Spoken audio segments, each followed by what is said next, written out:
Welcome to Radcast, the Random Ass Dudes podcast where absolutely nothing's off limits. Hosted by two guys with no script, no agenda, and no clue what's coming next. If it's random, it's fair game. Tune in, laugh with us, argue with us, or just wonder, what the hell did I just listen to? New episodes come out weekly, and pure chaos is guaranteed. I had to hit record on that one. Because we made a mistake last time where I didn't hit record, and then it was a shit show. Oh, man. Yeah. Well, here we are. Back at it, man. Will we take like a couple weeks off? We took 2 weeks off. Yeah. We needed it. Yeah. It was a lot, man. It's like, at the beginning of this, it's like, I was like, go, let's go. Balls to the wall. But, dude, it's so much work that goes into it, that I didn't even, realize, Right. I think it's big, starting anything new to try to keep it fresh. Yeah. Don't burn yourself out right away. Yeah. Well, we were on the verge, but we have so much going on. I mean, you've got the kids getting ready to start sports. I mean, you see Sam back there saddling the horse, but she's getting ready to train with Trev. We were at the rodeo last night. You were out bucking bulls. Yeah. How did that go? Man, it's been a whirlwind with the bull riding, and I'm just thankful I finally got one rode. Every other time been riding lately at least, I'm ready to hang it up. I'm like, dude, I'm not riding nothing. And it's just not clicking. Nothing feels right. And it just came around full circle for me in terms of being gritty and just, staying in it even when it's real bad. When you're not winning, just still believing, keeping the mindset. Yeah. That was the biggest test for me, I'd say, because for the longest time, it was a real battle in my mind. Well, I know. So the last time we were out and watched you had a great ride, and then you were saying that you were struggling and you felt like you were off. Last night when we talked before you rode, there was a different Trevor there. Yeah. Right? Like you were checked in, you were locked in, ready to roll. Yeah. Even whether people are paying attention to your warm-ups and stuff like that, and not just those of us watching the rodeo, but other riders are watching you do that. Right. It was neat to see you check in last night and be like, no, I'm gonna ride this sumbitch. Yeah. We're getting it done. It's real simple. That's the only thing. First off, with bull riding, you got to keep it simple, and that was my whole idea going into it. Was you've been here before, you've done this before. Keep it simple. Don't come in here and say, oh, I need to do this, this, and this. Get in there, get your stuff set up. Yeah. Warm up.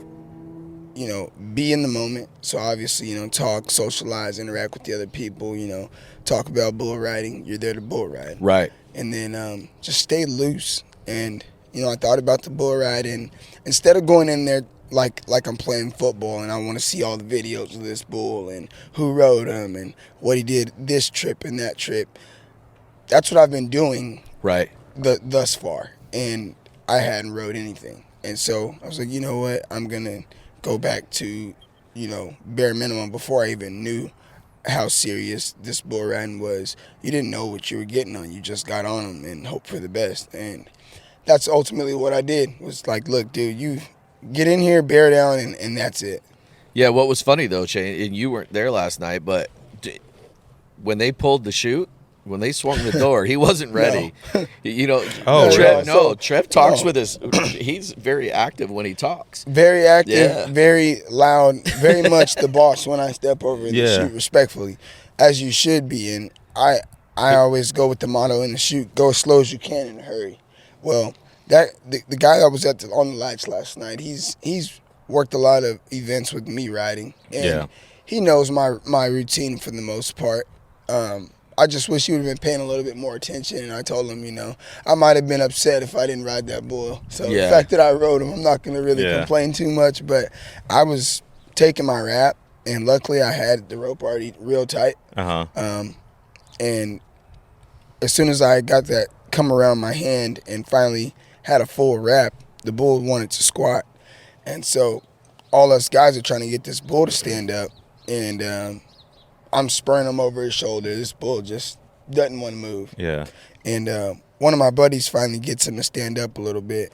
And as I'm getting set, I'm watching this gate just open up in my peripheral. And I'm like, well, you know what? It's time to ride. And it kind of made me just respond. That's it. All I could do was react. And I I'm just thankful I rode him because I'm not sure how that would have played out if I didn't. It's like crazy hearing your side of your ride, right? Because like I saw the video, and you don't see that. Yeah. You don't see that in the video. Right. Because it looked like you obviously rode it. So I was like, it didn't look like that in person. Like when he told us he wasn't prepared, I was like, bro, you came out the chute looking like you were on fire. Yeah. Well, and he's like, you just responded. Luckily, like I said, I was up on my rope, and the way that bull left, I had enough time to kind of get back to my hand.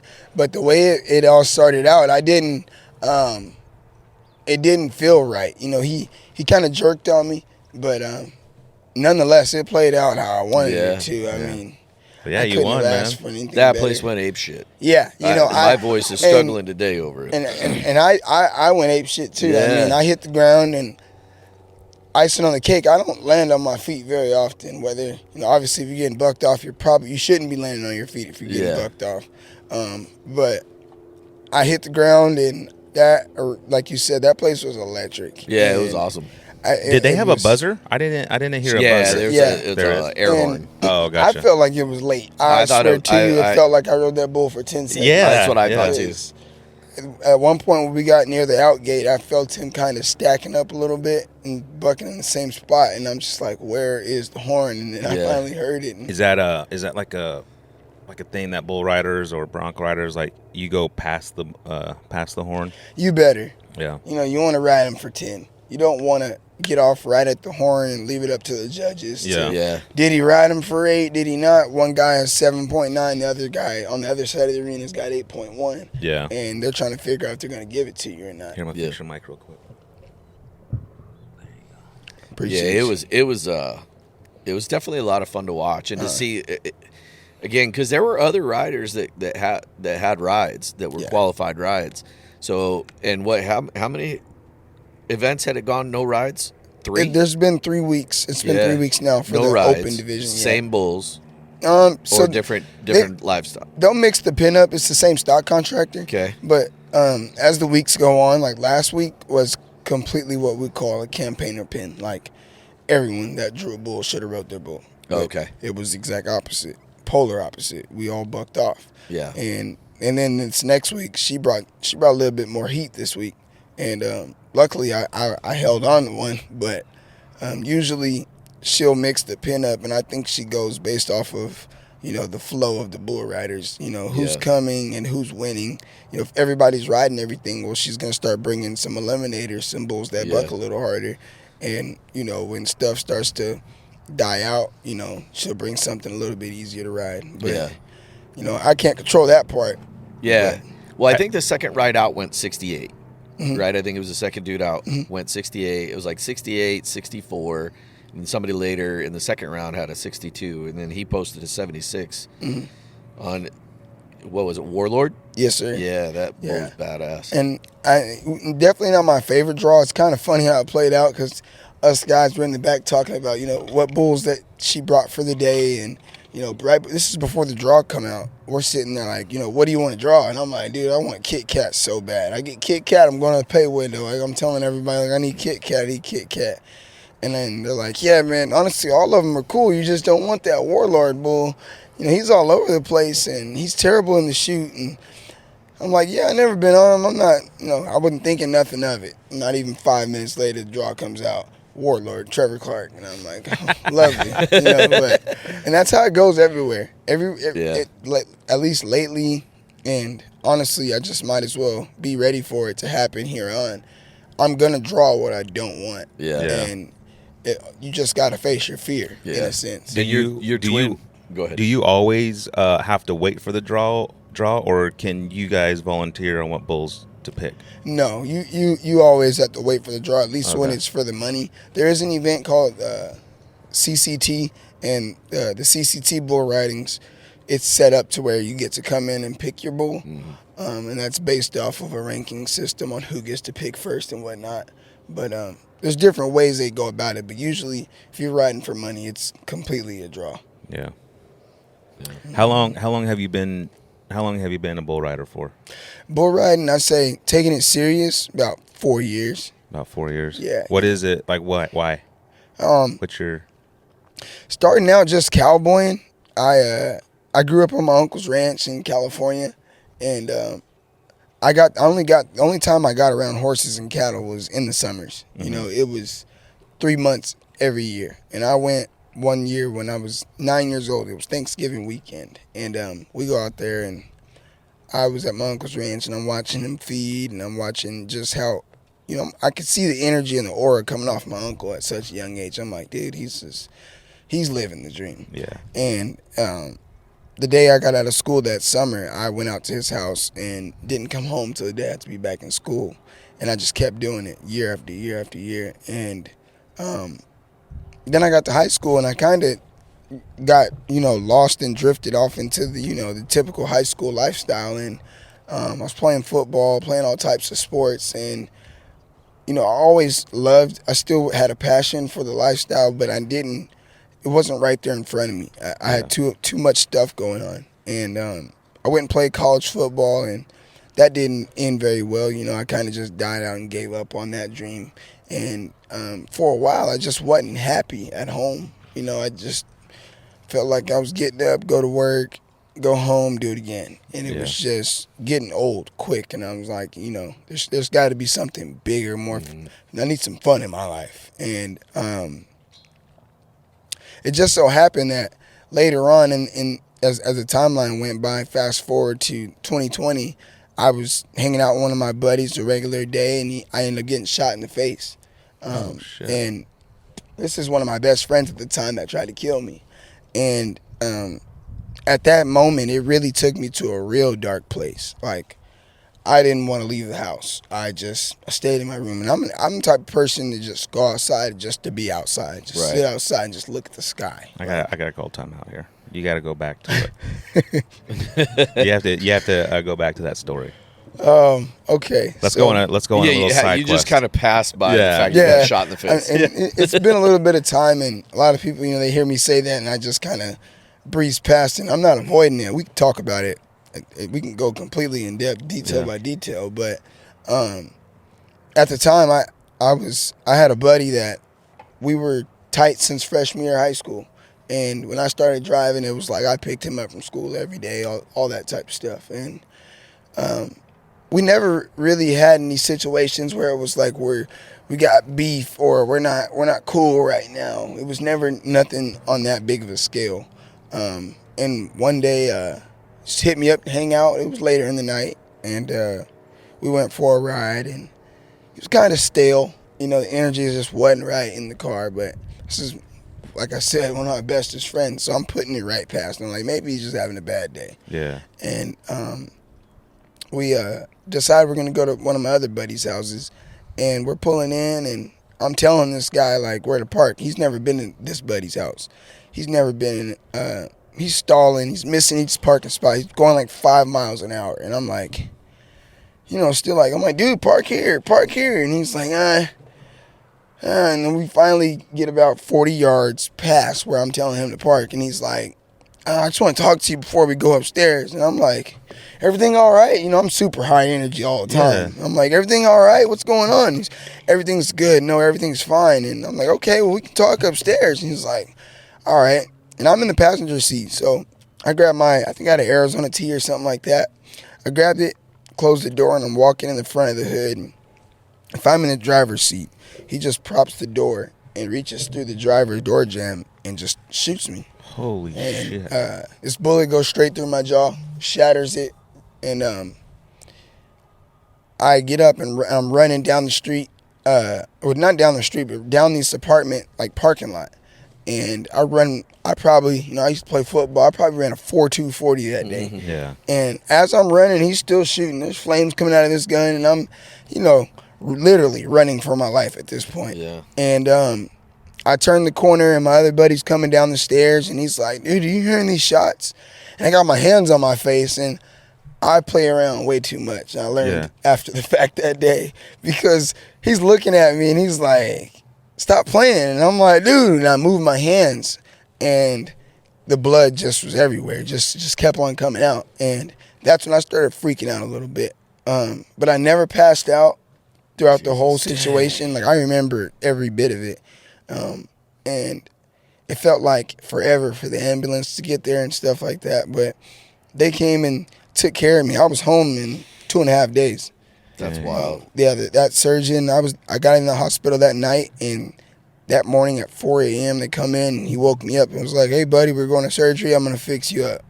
And I went into surgery for about 3 hours, and when I come out, I couldn't open my mouth. I was wired shut, and this is how I was talking for 6 weeks.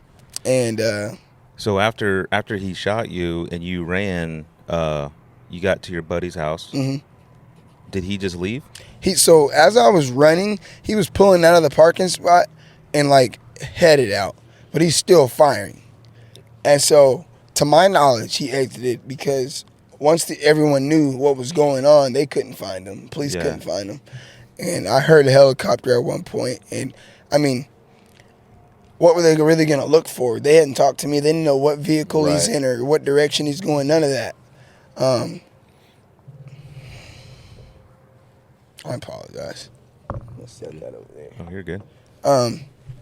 But you know, there was in that moment from when I ran to turning in that ambulance, you know, I'm telling you guys, it felt like an eternity. Like there were so many thoughts going through my head. At one point, it felt like my mouth was gone. And then I ended up running up the stairs. Once I turned the corner, I ran up the stairs past my buddy after the initial, "Did you hear the gunshots?" And I, you know, once he realized that I was shot, I'm telling him to call someone. He was in complete shock, like just frozen. And I run up past him into his apartment and I look in the mirror.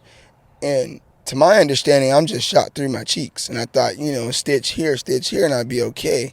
But I still, the pain was just insane. Like my tongue, the bullet went straight through my tongue. It was split in half like this. And I didn't know that. So I'm running around talking, and it's getting harder and harder for me to be, you know, for you to understand what's coming out of my mouth. And, but that was a very humbling experience nonetheless. I feel like I wasn't doing anything wrong. Mm-hmm. You know, it wasn't like I, you know, deserved it or anything like that. To this day, I don't know why he did it. And did he get caught? He got caught. Oh yeah, they caught him about a week and a half later.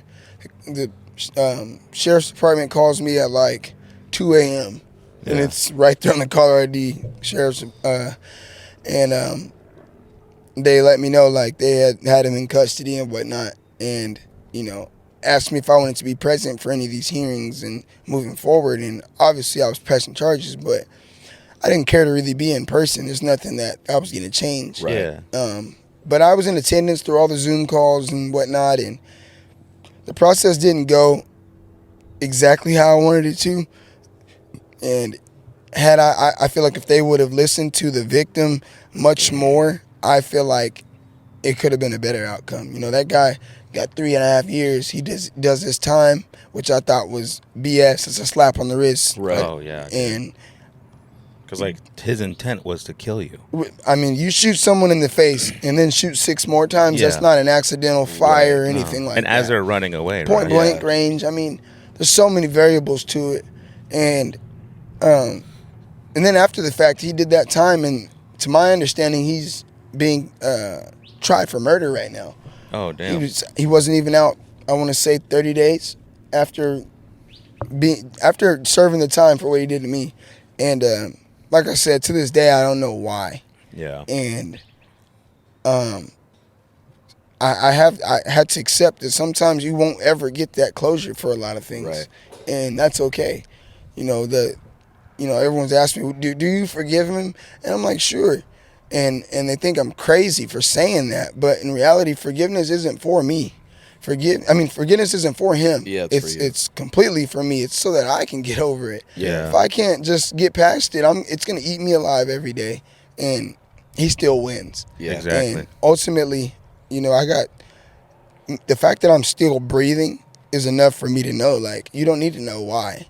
That you're still here. You have a purpose, and dude, the sky's the limit.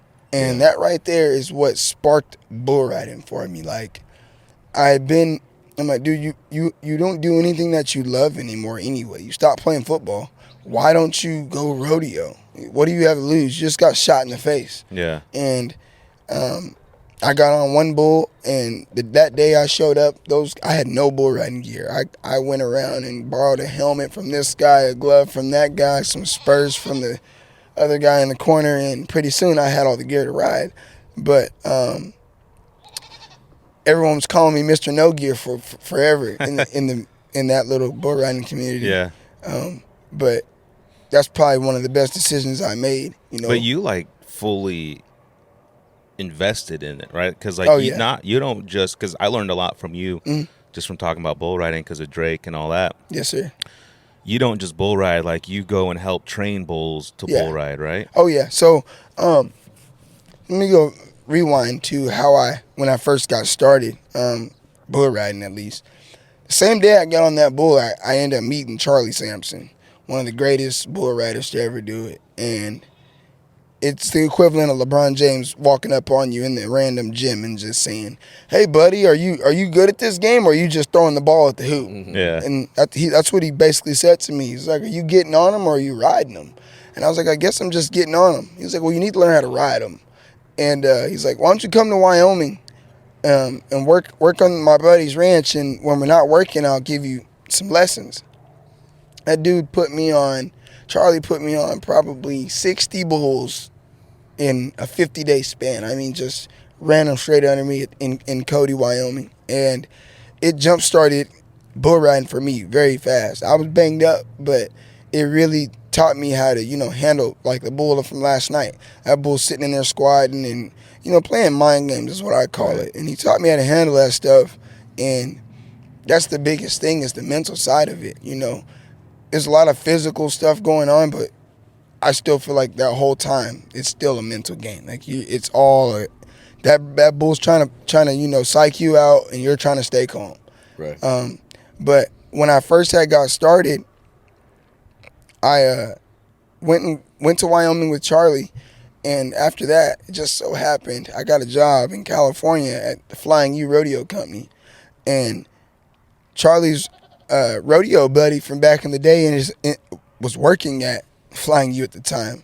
Rest in peace, Miko. We actually lost him this year. But one of the other great cowboys that was a bull rider in the 80s and the 90s. And at Flying U, they have 1,500 bucking horses and 1,500 bucking bulls. Wow. And they breed everything from the ground up. It's the Born to Buck program. And at that place, you have to work 15, 20, 25 bull calves. And it starts out with, we bring them in off pasture, and they have so much pasture. These bulls ain't seen daylight haven't seen humans 6 months, a year. Yeah. They come in and they're snorting and they're mean and they're wild. And I'm sitting there like, dude, it's my third day at work. You want me to walk in this pen right now? Like, no, I'm cowboy, but I ain't that cowboy. Yeah. But it really made me a better bull rider, because I was doing everything that the stock contractors are doing when we're getting ready to ride. I didn't see what it was like before that bull stood for you in the chute. You go up to a stock contractor, does that bull stand?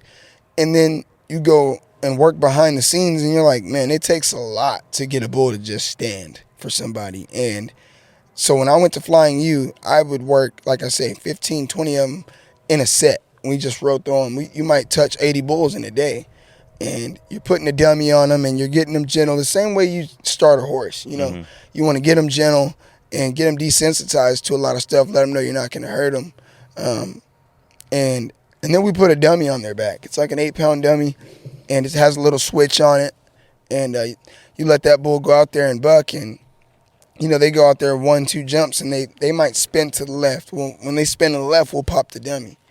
And they start to get it in their minds like, oh, when I went out there and spun, I got that thing off my back. Yeah. And now the next time we buck them, we might let them spin 2 times and then pop that dummy. And pretty soon the bull builds that confidence. It's the same way a horse learns from the release. So do the bulls. They learn, okay, this is my job. Yeah. And they start to like it. When like, you see a bull go out there and kick out, they're loving their job. Yeah.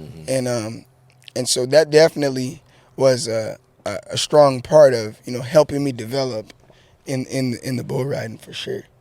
Dude, that's awesome, man. Yeah, I never even realized that. I just thought that you guys got bulls and you got on them and just started riding them.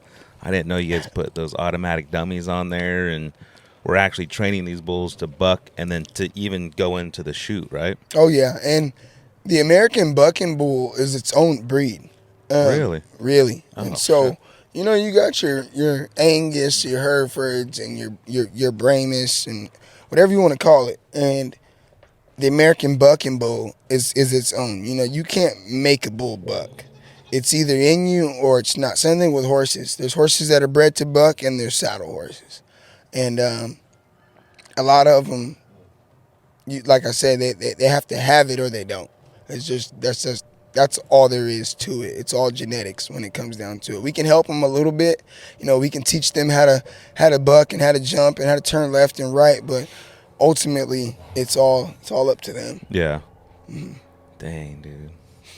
Now we got him training horses out here. Yeah. We're putting Trev to work. And it's crazy because I used to always tell my uncle I never wanted to be a horse trainer. I never wanted to that to be my title. Yeah. Just because you have to be a different kind of person to really want to just train horses. You have to be obsessed. And I'm not going to say I'm not obsessed, but if I look at my Uncle Don and you say he's obsessed, then ask yourself, are you obsessed? I'm like, no, there's no way. You can't compare to that guy. He's getting up before the sun. When you hear that rooster over there. Yeah. Now, he was getting up when that rooster was making that sound when the sun was just on the horizon. Mm-hmm. And, I mean, just didn't come in until it was 10 o'clock at night. And it was all horse. And it was cool for me as a kid for the first week of the summers, and then I hated it. And it was like, do I want to go home? Do I want to stay? Do I want to go home? Do I want to stay? Then we go to a horse show in 2 weeks, and I'm like, yeah, I want to stay. Yeah. But, as a kid, that's the hardest part is to figure out, you want to do the fun part. You want to show the horses. You want to go to the rodeos. But then there's all this other stuff that comes with it. And, being a horse trainer, I don't even consider myself a horse trainer. I definitely can train a horse, but my uncle was a horse trainer. Yeah. I'm someone who trains horses, but I'm not a horse trainer. Yeah. And one day maybe I'll be a horse trainer. There's so much in this world that you got to learn, and every day when I think I have it figured out, I don't. Yeah. And it really is a love-hate and a give and take when it comes to this. Well, you're training an animal that has his brain is the size of a walnut or something, right? Yeah, it's not very big. Yeah, and they're freaking powerful, man. Yeah. So that's awesome. And he was a handful when we brought him home. Oh man, he was about as feral as it gets. Feral, and and it's funny. Nate sends me this horse, and he's like, "What do you think of this?" And I'm like, "Let's go get him." And then I get there, and I'm like, "Gosh, dude, you look bad. He just looked way off." And this guy that's selling him's talking him up, and no offense to that guy, but he just didn't. For me, if I'm selling a horse, I want him to look a little better than what he had given him to us for. But I definitely have my stipulations, and I was very skeptical with that horse. Yeah. But we get him home, and he seemed like he was settling in pretty good. And I want to say the second or third day, he heads for that out gate, and I mean just nails it. Puts a nice curve on it. If we had 10 of those panels, we'd have a round pin right now. Right. Yeah. And but after that, I mean, I think that was a great attitude check for him. Yeah. Because for sure. After that, it's been nothing but just. I mean, of course, we have bad days, but it's been great. Every day, we get better and better. We're building on it, and it's the same as when you guys do this podcast. I'm like, dude, I'm just getting started doing them on my own. And my uncle ain't here, stand over my shoulder to show me how to do this every day. It's been Trevor with that one. Yeah. And I kind of like it that way because I can kind of manage how much or how less I'm going to do without overdoing it. Yeah. And we didn't jump in and say, let's get 5 of them and try to roll through them. We're like, let's get one, and we'll see how quick we can get him gone and how smooth this development is.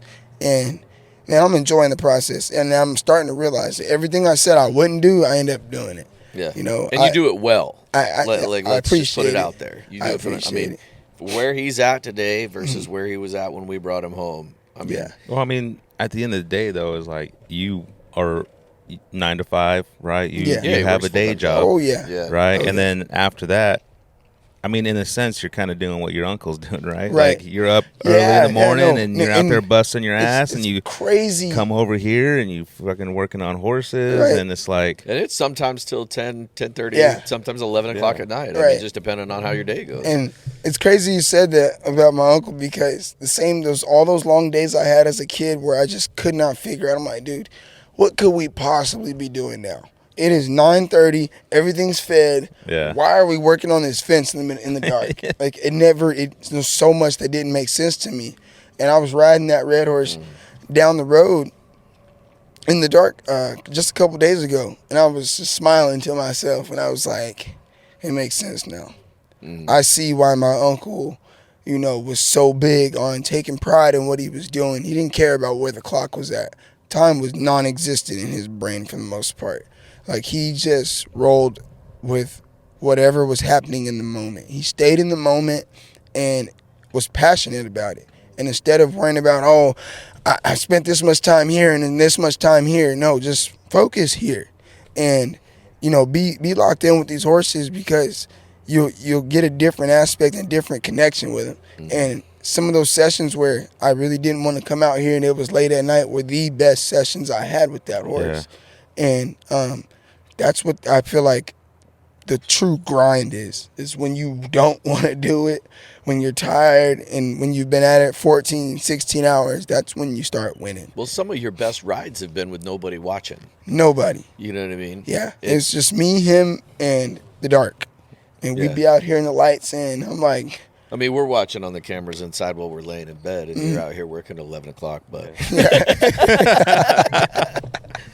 he's doing that the benefits of not being the horse trainer. Sam, he's just doing that wrong. I don't know what he's doing right now. No, we're in there watching, going. Like, I remember there was one night that Red he was just on one. And I know what night. We were watching, and Sam's like, should we go out there? And I was like, if he comes off, we'll go out. I said, but let's see what happens from in here. And it's better him than you, right? Yeah, well, my body don't recover the way his does. Yeah, I'm a little older. I tell you what, though, after starting to get on bulls, that's another thing. I wish I would have struck the iron earlier. Yeah, because I don't recover the same. Like, how old are you? I'm 25. 25. And at 18, when I played football, I played running back, and I've never been the bigger guy on the field. Yeah, I used to get, dirt roll about 300-pound D lineman all day long, and take an ice bath on a Saturday and be good by Sunday. Now it's like, I hope by Wednesday I can shake this soreness. Are you born and raised in Arizona? Born and raised in the concrete jungle of Phoenix. Yeah. Oh, yeah. What high school did you go to? I ended up going to Apollo. Apollo? Oh, yes, sir. I went to Apollo and graduated in 2018, and both my older brothers actually went to Apollo. Okay. I'm the youngest of 3 boys. Are you the only boy that's cowboy? I am the black sheep. Yeah. I mean, they have no idea. They have no interest in this world at all. They all of us got a chance to go to my Uncle Don's ranch and, see it. And, they'd enjoy the weekend, but they're like, all right, it stinks. I got poop on my boots or whatever. Yeah. And they just, whatever it was, they were over it. They didn't really take the interest like that. And, my dad grew up in Arkansas. My dad had nine brothers and 3 sisters. And, I always tell people I got old blood because my dad's parents were sharecroppers, and my dad's grandmother was released out of slavery. Yeah. So I'm not very far out of very, very old school tradition. Yeah, from the South, huh? Yes, sir. The deep South. Yeah, deep South. And I think that's a big part of who I am. In high school they called me Uncle Trev. They said, like, dude, you're just like someone's uncle. You're always like trying to. You got that old soul in you. It's like Grandpa Drake. Right, yeah. Oh, literally. Yeah. But I wouldn't change it for nothing. I think I have a very unique upbringing, and I wish every kid got an opportunity to see everything I got to see. Is your dad and your uncle, what's his name? My Uncle Don. My Uncle Don is my dad's older brother. Oh, okay. Yes, sir. All right. So did your dad ever have any interest in the Western lifestyle? My dad said, once my dad turned 18, once my dad was grown, I should say, his little brother, my Uncle Jesse, was in the NFL, and they were buddies. They were tight. And so when my Uncle Jesse got drafted, my dad was with him just about every team he went to. Gotcha. And that was just like his right-hand man. Yeah. And when the St. Louis Cardinals moved to Arizona, my Uncle Jesse was on that team. And Uncle Jesse ended up retiring with the Arizona Cardinals once they had converted. And my dad said out of all the states, my uncle was let me rewind. He was drafted by the Packers, then went to the Vikings, and then the Lions, and then the Cardinals. And after 9 seasons, he retired here in Arizona. And my dad was like, well, out of all the places we've been, I think I like Arizona the best. And that's when he started his family here. Mm-hmm. And that's obviously how I got here. Yeah. But all of my family's in the South, and my mom's from Michigan. Yeah. And so I got family just about everywhere. When my grandfather on my dad's side passed away I want to say they told me the year 2000 he had 72 grandkids. Dang. Holy smokes. Shoo-wee. I got family I probably will never meet. Even know. Need to invest he in had some 13 TVs, kids. I would hate to be your ancestry account, man. Yeah, right. Yeah, right. They're notifications all day. Yeah. Ding, ding, ding, ding, ding. Yeah. And I was trying to do the math, and I'm like, well, he had 13 of them. If you average 3 to 4 apiece, and then their kids, I guess you're up there pretty quick. Oh, yeah. But I think it's real unique. I run in a family all the time when I go down south, and they're like, what's your last name when I'm just in town? And I'm like, Clark. Oh, yeah, you do look like Clark. You got those Clark eyebrows. And you got the stature. And it just, I knew this person and your grandfather, and it always reminds you, like, somebody's always watching. You know? And that's what, true character is. And that's what I try to focus on is, having, doing the right thing when no one's watching. Right. For a while, I didn't even know you guys had that camera over there. But I was like, you know what, like, right on, like, it didn't bother me. Mm-hmm. But someone's always watching. And I try to lead by example as much as I can because, there's even Drake. There's so many people that you don't even realize you can have an influence on. Oh, yeah. Just by, what you're saying, what you're doing. And so you always want to, put your best foot forward on that note. I'll tell you what, man. After Drake met you, I'd be like, all right, who do you want in the shoot with you? Do you want Trevor or you want me? He goes, Trevor. I know, I got kicked out. I don't blame you. I don't blame you. I think I was in there the first couple, and then I was like, well, we'll go sit in the bleachers. Trev's got him. Yeah. We're good. Yeah. Drake gets in the shoot like a seasoned vet, and I'm excited to see him, decide what he wants to do eventually because at that age, I remember when I was his age, and it's hard to, especially when you see a kid who woke up and sat on a bull, come out of the womb just, cowboy, yeah. And then he's got all these different interests, and this sparked, the interest for him, when he's old enough to feel pain and understand what, could go wrong. Yeah. It plays a part in his mind, so.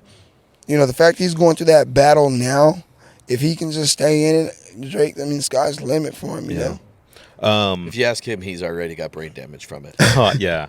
He doesn't remember to flush the toilet because he rides bulls. He literally said that. Yeah, man, CTE, man, it's real, dude, Bullshit. Literally. Yeah, right. No, I think that's cool, like, that you, like, brought that up because I think that, no knock on people that grew up in that lifestyle. Yeah. But for somebody like you, it's like, I'm sure that you,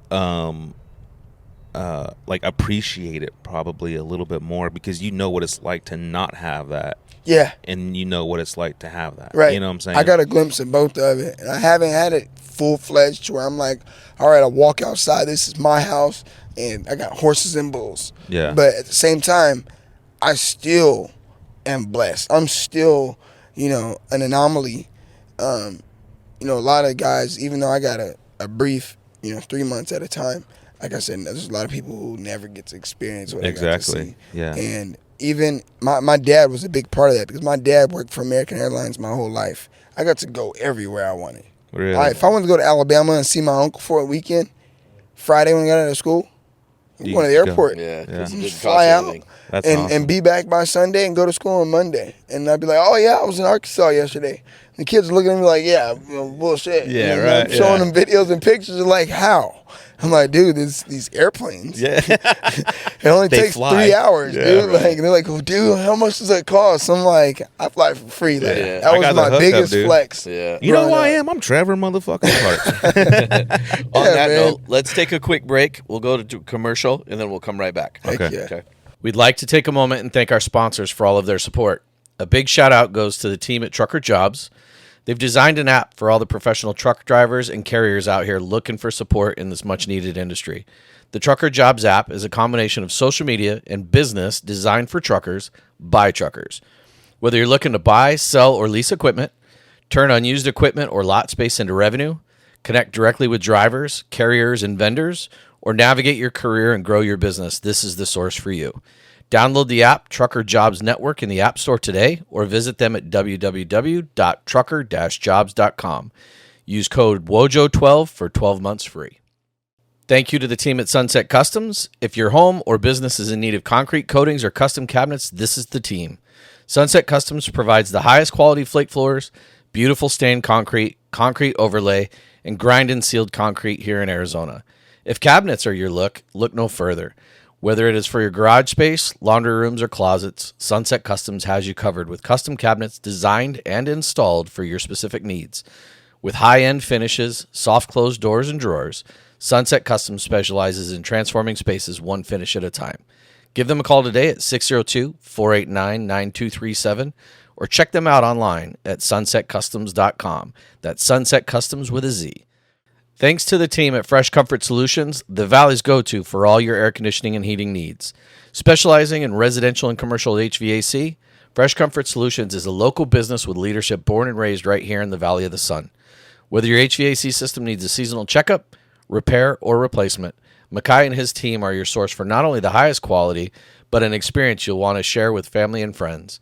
Give them a call today at 602-390-3930 or visit them at callfcs.com. That's CALLFCS.com. And don't forget to mention Radcast for a special offer. So you got them over there spinning in circles now. Yeah, I like to. Sometimes, depending on how soft or,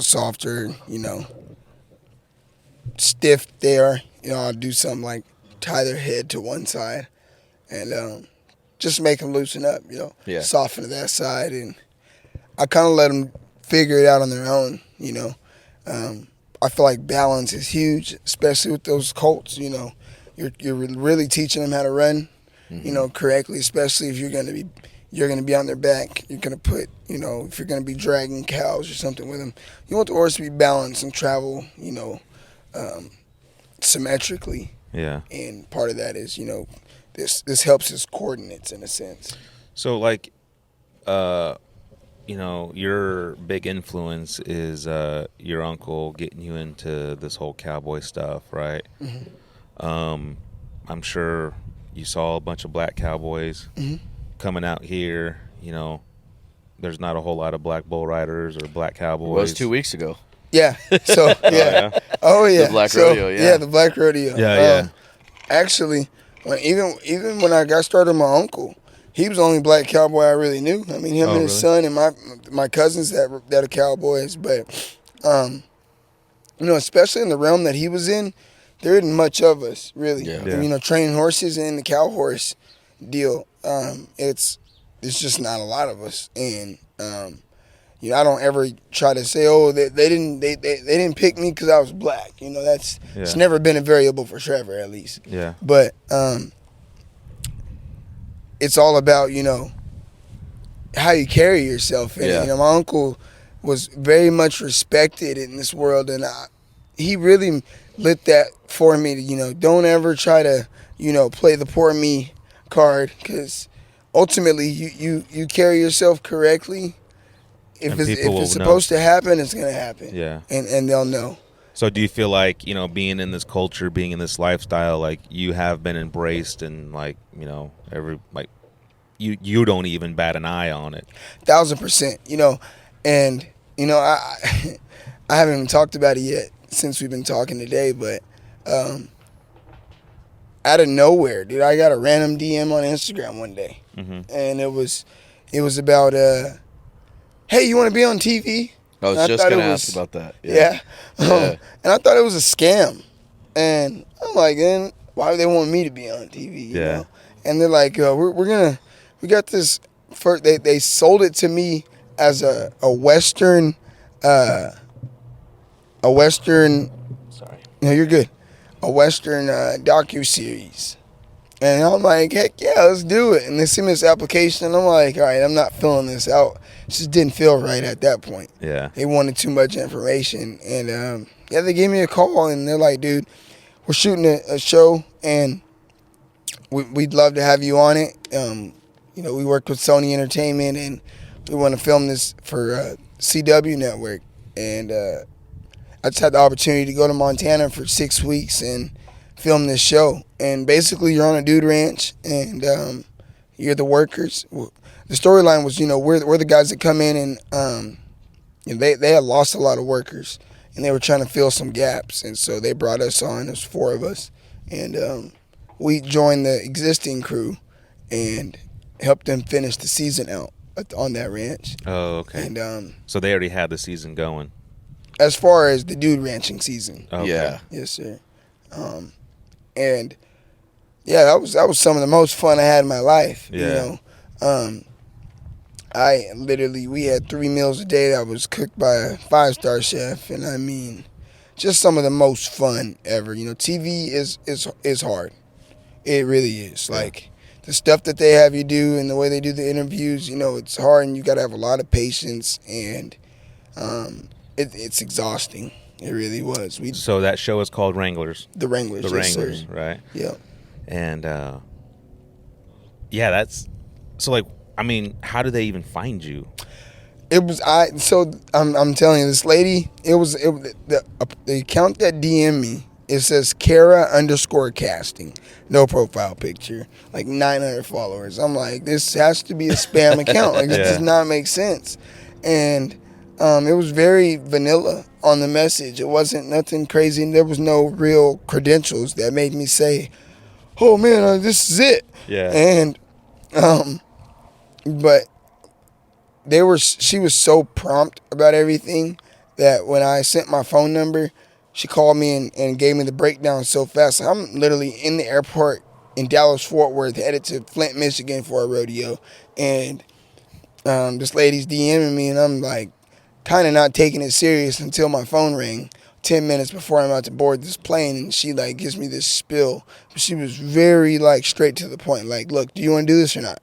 This is what we got going. I think it's a great opportunity for you. I saw your profile. She's like, is this like a facade, or like, are you a real cowboy? And I'm like, no, it's legit. Like, this is not just like for fun. I'll come ride a bull if you want. Yeah, like, and I think between the you know, taking a picture here and taking a picture there, I never was really big on that, and I never thought it could even turn into something. Right. You know, I just was doing it, you know, just being social on social media. Right. And responding to that message instead of just deleting it, thinking that it was spam, was the best thing I ever did. I made a few real good buddies. I think that'll be lifers. And I got to network with people even in the production team, and it was just a great experience overall. You know, I spent a lot of time in the Big Sky area, but to be in Montana every day, like right now, I guarantee in Hobson it is sub 50 degrees and in the middle of the day. And it was just great. It was like a vacation. I'm getting paid to talk about what I love, and they're gonna film you doing what you love. Right. And you're gonna do it. They're gonna do it for free. They're gonna house you for free. They're gonna feed you good for free, and we're gonna give you something on top of it. I didn't care what the show did. I was just having fun. Yeah, like dude, that's just life, once in a lifetime experience. Exactly. If I don't ever get another TV deal, I don't care if I get another TV deal. That'd be great, but at the same time, it was really fun. You know, there's some that were on the show that might say something different, but I had a ball. Yeah. Yeah, you could tell you had fun in it. Yeah, that's it. Watching. You know, I feel like obviously, you know, they were, you know, just being themselves as well, but I feel like at some points it was just too serious. Like, there's no way you were this upset right now. Like, look where we're at. So, like, watching, because, you know, my daughter, Hayden, she was all obsessed about it, right? So, like, we would, like, watch it. But how much from the episodes to reality was there? Because, I mean, it's Hollywood, right? They have to entertain us somehow. You know, like, there was a lot of stuff that was cut out or I would say glorified. I was gonna say everything that was there was real. Yeah, there was a lot of cutouts. You know, yeah, there's a lot of stuff that I thought was gonna be there, and I was like, oh wow, they didn't add that part, they didn't add that part, but there was nothing in there that was fake either. They didn't miss your burp. No, they caught me slipping, and that was the realest part of it. Is there's a lot of moments where they're filming and they are literally just filming. They didn't tell us, we're going to go do this, we're going to do that. No, it was just the cameras are up and they're going. And they're just trying to get that raw reaction, huh? Literally, yeah. They definitely got a raw reaction out of me when I was watching in the beginning. I want to say it was the first or second episode. I'm like getting on the tractor. I sit down right after lunch. Yeah. And I crack this Coca-Cola and I'm slamming it. And I take the biggest belts. Yeah, I was like, oh man, funny. I don't remember doing that. I was dying when that That's happened. funny. Yeah. Because that's just you being you, huh? Yeah. And, but. And that's not the only dude ranch that you've worked. You worked at the one in Tucson, right? Yeah. You had a cool experience there. So when the same owners of Circle Boy Ranch where we filmed the TV show, they own, I want to say 6 dude ranches in America. And they're top of the line. You know, when I first started dude ranching, when I went with Charlie bull riding, his buddy owns Rimrock Ranch in Wyoming. And that's the job that I worked when Charlie was giving me bull riding lessons. But True Ranch Collection is what these 6 ranches are all named under. And they own White Stallion in Tucson. And if I'm not mistaken, it's the biggest dude ranch in the nation. And is White Stallion? Yes, sir. Oh, wow. And when I got there, they're truly the biggest and probably the best, the most efficient. And I mean, it's the full package. You can go shooting, go rock climbing, obviously horseback riding. They got the massage. It's like a resort. You get a little bit of everything. And that place runs like a well-oiled machine. And the way I got that gig was on our last couple days of filming in Montana. The owner, Russell True, he had asked me to drive a vehicle back down from that ranch to Arizona. And once I got back, I was just talking to him and kind of just, saying our goodbyes. And I said, if you ever need any help down there, I'd love to come to the ranch. And like a week later, they reached out and they're like, hey, we do have a spot if you want to come work the ranch. And I wasn't doing anything. I was like, yeah, I might as well come. And then I get in a car accident, like a day later. Get in a car accident, and I had to have knee surgery on my patellar tendon. And that set me back about a month. But once I got down to White Stallion, it was same deal, But the difference was the volume.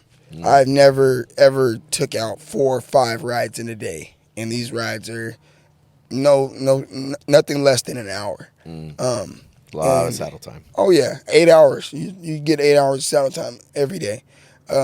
But I feel like White Stallion provides a lot of opportunities for people. White Stallion has a volunteer program where they got 6. They can house 6 volunteers at a time. You could call them today and say, I want to volunteer in 2 weeks for 2 weeks. And if they accept it, you come down there, they feed you 3 meals a day, you get to go on all the rides, and it's all for free. You're volunteering. And a lot of these volunteers end up transitioning into temporaries, into full-time employees. And I know guys there now that they got on their first horse at White Stallion, and now they're right in the mix, working the deal, making money doing it. And I think it's great, my story, his story, however you got into it, do it. And I think it's unique regardless. Take whatever opportunity you're presented. 1,000%. You never know where it's going to go. And, So, a dude ranch, right? yeah. What is a dude ranch? So, a dude ranch is, if you're talking to a cowboy, a dude ranch is bullshit. You know what I mean? It really is. You are playing cowboy all day long. Yeah. But a dude ranch is a Western guest experience. Gotcha. You know, you were so people are coming from all over the world, Germany, England. I mean, I met people from all over, and they want to see cowboys. Mm-hmm. They want to see the Wild West. You know, there's no dude ranches on the East Coast. I mean, sure there are, but Wild West and dude ranching is when you think of cowboys, you think of the West. Yeah. And that's where some of the most beautiful dude ranches are. You got to have the views, but it's a vacation and a resort where people get to experience the day in the life of a cowboy. Yeah. Yeah, and I think it's awesome. You know. I do too, man. I think like to try, because I mean, what if they could inspire a young kid to want to be in this lifestyle, right? I mean, and at that's the end all of the it day, takes. dude, there's way less cowboys now than there was, right? Cowboys are a dying breed. Yeah. We are Real cowboys are a yeah, dying breed. Yeah. real cowboys are a dying breed. There's Right now, in today's world, there's this.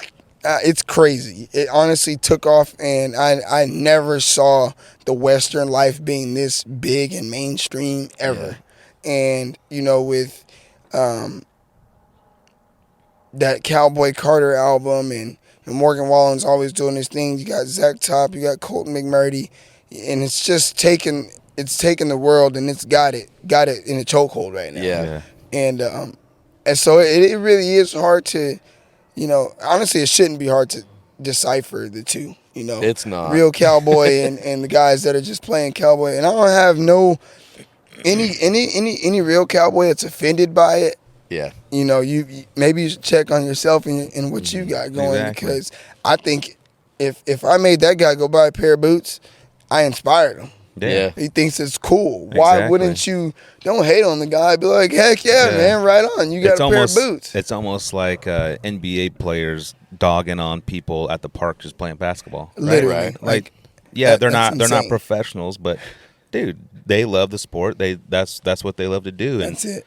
like that's what we should do is, you know, embrace the people that are interested in this like lifestyle and, you know, wanting to learn or, you know, wanting to be involved in it, whether they do volunteer or Yeah. even they just go to like rodeos, you know, like Yeah. it's- Support the culture. yeah, just like when like Drake started his little calf riding, right? Uh-huh. Like over at Dillon's, there wasn't a whole lot of people, Right. But then like it started to more and more and more, and then Snowball. and then there's like the whole stands is filled with Yeah. people, you Now know. it's standing room only. Yeah, and like it makes me proud to see my son out there riding, you know, Mm-hmm. throwing his hands up, and everybody's like, yeah, you know, Yeah. it's like that's awesome, man. It lights a different fire in you. I was telling Nate last night. I was like, dude, this is a drug. Yeah, Bull ride is a drug. Forget the bull. Imagine, okay, you rode the bull, and then you hear all that. You see all these people. They don't even know you, yeah, but they are electric. And to them, it is the craziest thing in the world that you just rode this bull. These are people coming out of their offices, Yep. Scottsdale somewhere. yeah.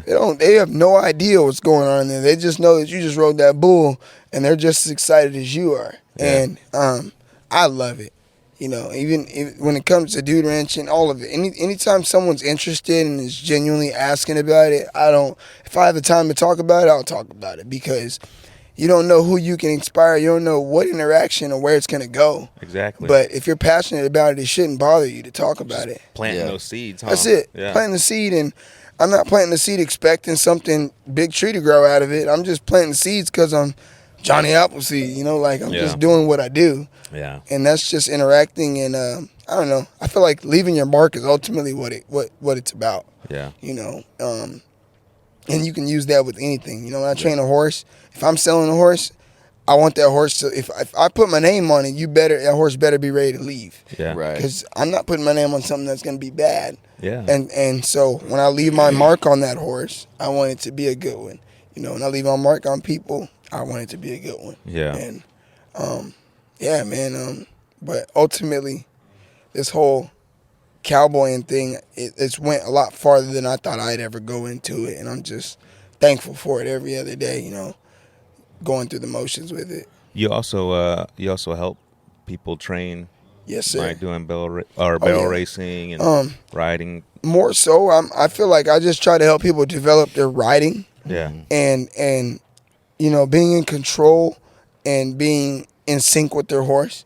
You know, and it doesn't matter what it is. It could be barrel racing, pole bending, you know, calf roping, breakaway team roping, or just regular pleasure riding. You know, I just try to teach people how to be, you know, a horseman on the basic level. Right. If you can understand how to communicate with these guys and respect these guys and get along with them, the rest you can develop. But if you try to jump past that part, if you don't even understand the communication aspect, we're never going to win. Yeah. Yeah. That's awesome, man. So I've definitely learned a ton since you started coming out here. You know, we've got Sedona, and Sedona's definitely a performance horse. Like she's full of piss and vinegar all the time. Well, when I bought her, they told us, oh, she's retired, right? Like she's ready to just be a trail horse. And then I get on her, and I was like, man, this is too much. And then, you know, Trev starts to teach me. He's like, she feels you. She knows how you're feeling about this. She feels your anxiety. Like, you got to fix you before you can fix this. And when I give lessons at White Stallion, I tell people, horse can feel your heartbeat 4 feet away. Mm-hmm. You know, they know what you're thinking or what you're feeling before you even touch them. Yeah. You know? That's but crazy. It's wild just to see like what you've done with Sam and with Julia. And, you know what I mean? The funny thing is he says he's not a trainer, right? And he'll try to play coy and all that. Here's the reality: Sam's never ridden competitively. She's been riding horses for all of 2 years, and you worked with her for 2 months. Yeah. And then his 2 proteges go out and place in every event that they rode in their first Gymkhana out. Yeah, Julia placed and Sam placed in every single event. Yeah. So, and I mean, you know, like I say, I still will stand by that statement. I know you will, and that's okay. But that just means you're like willing to grow, right? Like you're just leaving room in there to grow. You have to learn. Know, I am nowhere. Look, the minute you think you've got it figured out in this world, horse world, you're gonna lose. Yeah, that's anything. My uncle was 65 and in his 60s, and sitting there telling me like, dude, like I learned something new every day.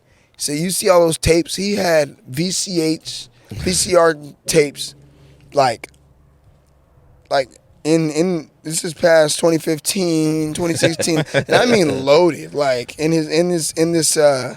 What do you call those old school deals in the living rooms? VCRs? No, entertainment centers. Yeah. His entertainment center's full of them, and they're all training videos. All VHS, handwritten on the label. Handwritten, and he's like, go in there and pull out that Al Dunning tape and put it in there for me, and sit here. I want to show you something. You got to rewind it first, right? Run it all the way back, and then get it going. And I'm still just scratching my head, like, man, this guy is full of it. But That's cool. Hey, Unc, we can watch this shit on YouTube now. Right. You know, pull it up on YouTube. When was the last time you've been out there? So, unfortunately, I lost my uncle a couple years ago. He was battling cancer, and it hit us out of nowhere. He got diagnosed with cancer, and he ended up living for 3 years after that, and then he passed away. So, rest in peace, Don Clark. But that ranch is...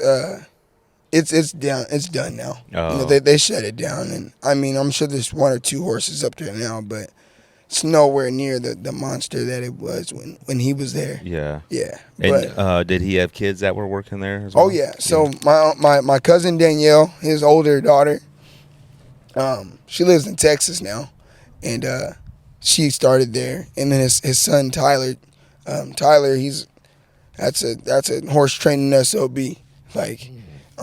I've shown Nate a few videos of him. Yeah. But yeah, those are his 2 olders, and they're still involved in every single day. That's cool. Yeah, they eat, sleep, and breathe it just like he did. Yeah. Yeah, and Danielle actually has a son. We call him Junebug, but his name's Harold Williams. That kid can rope like a grown man. He's 12. I think he just turned 13 actually. But remember that name in the next 5-6 years, I guarantee. What is it? Harold Williams. Harold Williams. And I guarantee he'll be on his way in Yeah. FR. I mean, kid can rope. Dialed He's in, had a huh? rope in his hand since he could say rope. And, I mean, he's a bad dude. Yeah. And, you know, as far as, you know, you're asking me about, you know, his kids and whatnot. I'd love to one day get something going with his son, Tyler, even. You know, we're in 2 different states, but if we can have an Arizona-Texas connection where we're doing something with horses, Yeah. you know, that would be phenomenal. Yeah, because, I mean, this is the capital. Roping Wickenburg's the capital of roping, huh? Yes, Yeah. sir. Oh, yeah, 1,000%. Here in about a month, it's going to be loaded. Yeah. The population goes up 30, 40%. Right. Well, and that's the funny thing is everybody thinks that Whitman's just this little podunk town, right? And Oh, yeah. You know, during the roping season, there's probably more millionaires here than There's in a lot. Scottsdale. More There's a lot money, of- right, Yeah, right. No, right? no, seriously. Yeah. There's freaking $1 million rolling down the road. Yeah. You know, that's what they're driving out of there with when you add it all up. Right. These big old living quarters, these $40,000, $50,000 horses, this $80,000 truck. People don't realize how much goes into it. And that's why I had to figure out how I can be a part of it without going broke. I mean, you know, in today's world, everyone's, you know, trying to figure it out. But when I dove into bull riding, I was like, man, I eliminate all that. I don't have to worry about oil change or a lame horse. Just grab that gear bag, and as long as Right. my legs work, Yeah. we'll be all right. Is Reg your first horse that you've trained from start? From by myself, not having anyone's help, yes. Yeah. I've started a lot of horses, but it was always, you know, I'm gonna start him, hand him over to this guy, he's gonna finish him. Or, Yeah. you know, I'm helping this guy out for the day, but this horse is green. But this is the first one that I picked out. You know, I said he's got a good mind on him, and we can develop that horse. He's got good potential. Yeah. Definitely. And you know, I kind of surprised myself in this timeline too. You know, I know I had a good, you know, I had a trainer's touch, but to see it completely, like, solely on me is definitely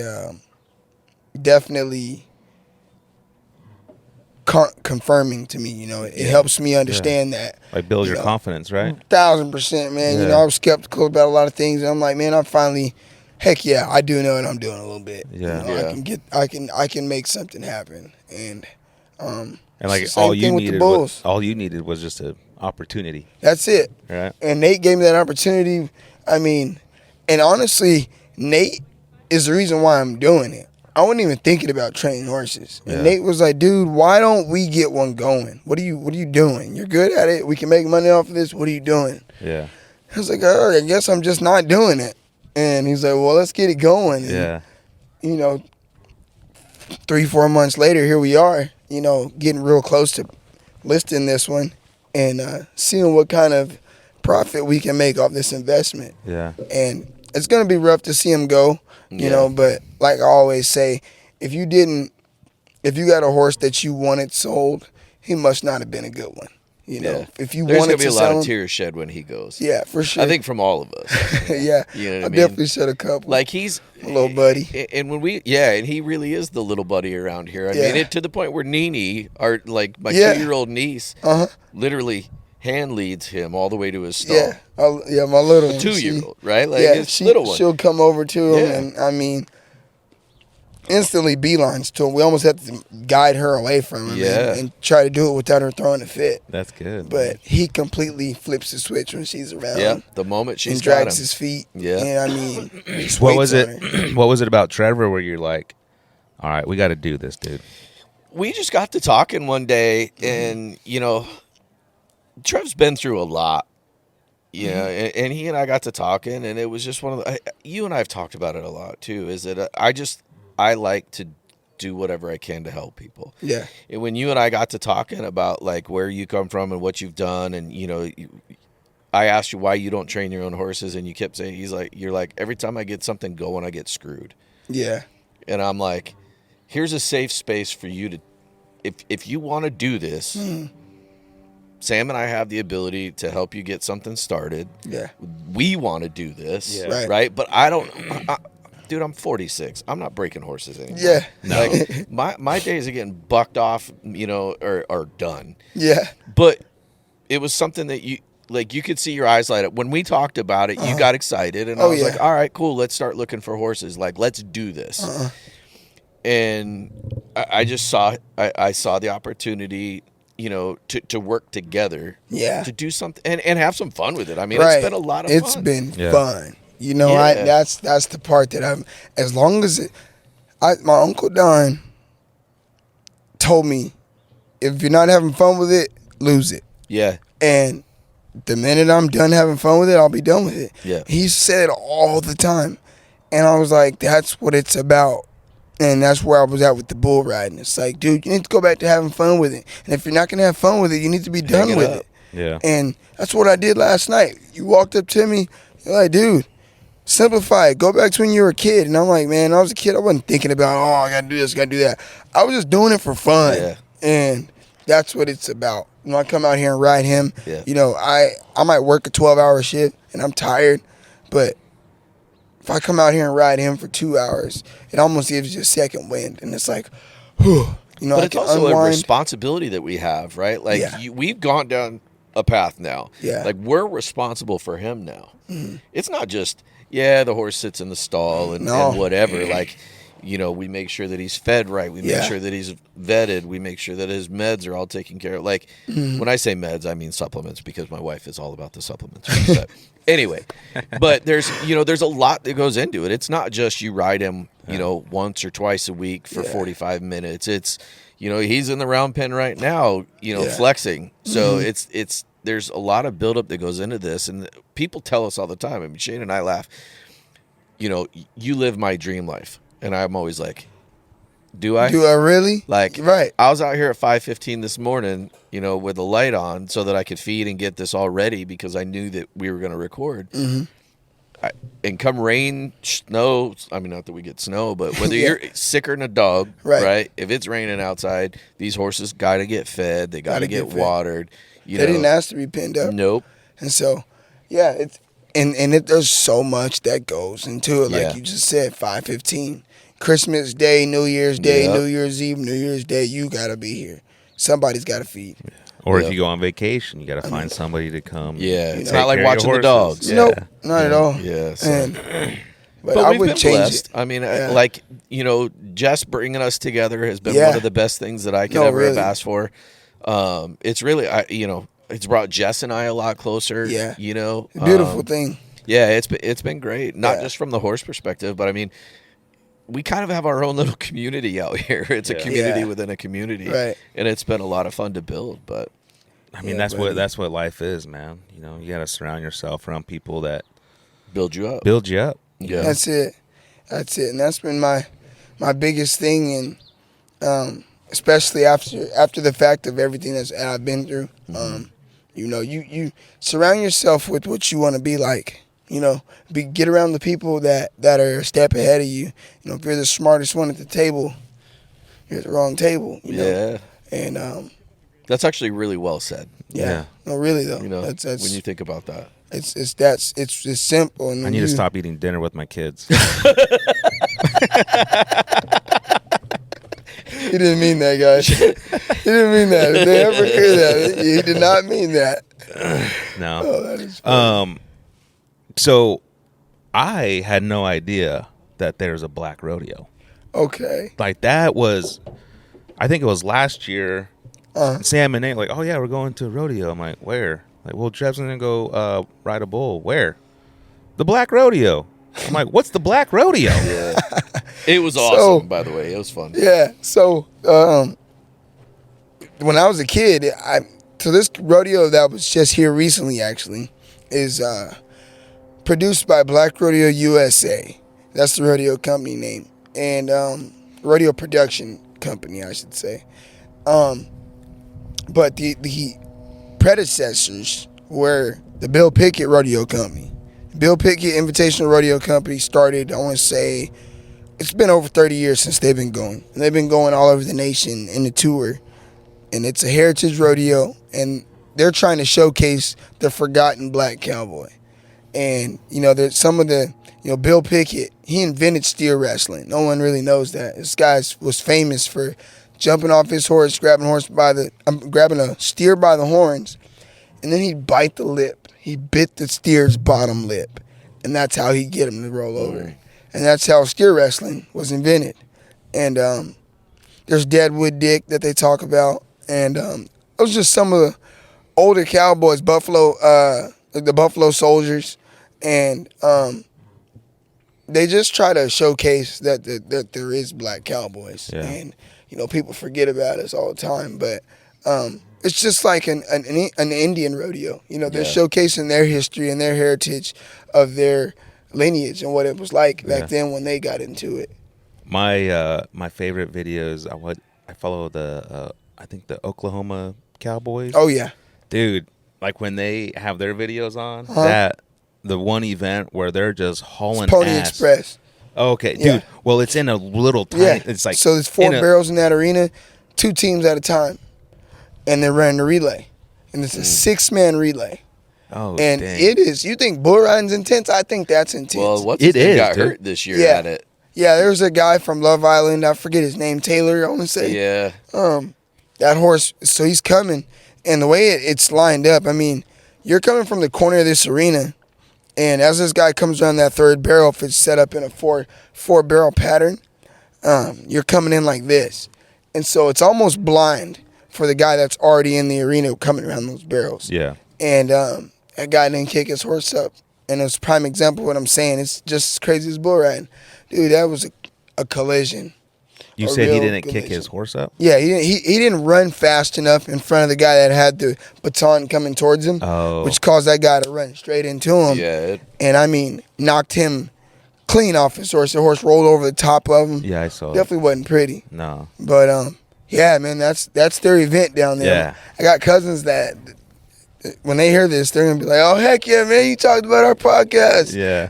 Their team name is YFC, and they're always at those Oklahoma Cowboys deals in Oklahoma and Old Mogi and all those other different places down there. Do they ever come out here to do that stuff? Not really. Cam was just here. Yeah, my cousin Cameron, but he's from California. Yeah. But the guys that really relay out there, dude. You go to a rodeo, and usually the people are there to watch the bull riding. In Oklahoma, they're there to watch the relays. Yeah. And it's like 30 teams. Is it like the same as, ropers have their roping horses? Do those guys have their relay horses? All they do is run relay. That's all they do. They just Pony Express. Damn. You might have a few of them that actually do some other events, but they literally eat, sleep, and breathe Pony Express. Yeah. And it's crazy, man. It is like... I've seen these guys make some. I mean, you're literally like fighting. They're bumping shoulders, elbowing, whatever it takes to get that baton around. They will do it.